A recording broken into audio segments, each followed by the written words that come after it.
Close to 6,000 reports of insubordinate passengers were filed by the FAA in 2021. Of those, nearly 72% were mask-related incidents. This year, there have been 600 reports of unruly passengers, with the majority of them, 397 incidents, being mask-related. Now, flight attendants are learning to fight back. Millions of Americans are returning to the skies because of an increase in violent and dangerous conduct while in the air.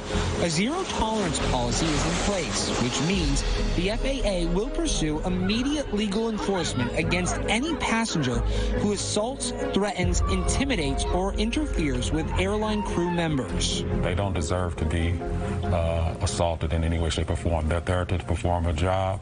That's what they're there for the safety of the flight. In a government office building near Dallas-Fort Worth International Airport. Byron Irby, the supervisory air marshal in charge of the Dallas field office for the Federal Air Marshal Service, explains to me, on top of federal criminal prosecution and hefty fines, the disobedient passenger risks meeting their match because more and more airline crew members are learning how to defend themselves. The crew member self-defense courses are taught by Federal Air Marshal instructors who specifically deal with incidents on the aircraft. Drive that knee in here, and then it goes down. We talk about de-escalation techniques as well as self-defense. We're not teaching them to be UFC fighters. We're training them to protect themselves, and then at the end of the day, to recruit other people to help them out. We want to make sure that they know that they are capable of handling these situations and not to be a victim.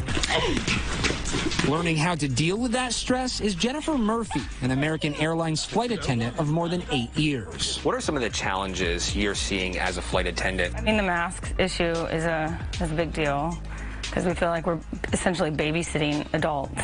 You know, you are told 4 or 5 times when you purchase the ticket that you're going to have to wear it, so just wear it. As a flight attendant, does that scare you? And we are trained for that. That is our actual main job, is for safety and security.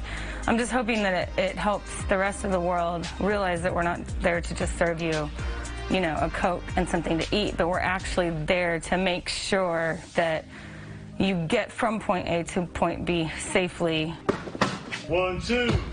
Also in the course is American Airlines flight attendant Lloyd McMaster. Petty, disruptive behavior. McMaster says during his 4-year tenure with American Airlines, he tries to lead by understanding, but not always is that enough. Are you afraid to do your job? Not necessarily afraid, but just sort of aware. I just try to be more so prepared, but I make every sort of attempt to de-escalate as much as possible. A lot of empathy. As for travelers who encounter a threatening situation. If you're on a plane and you see a situation unfolding, as a passenger, what should you do? Definitely go help them out. Now, that doesn't mean that you're going to join in with punching and kicking and choking people out. Just try to separate the people that are fighting, or if somebody's on a flight attendant, try to pull that person off. Airlines are slowly bringing back their in-flight alcohol sales. I flew on several airlines this past month, and a few have resumed that service.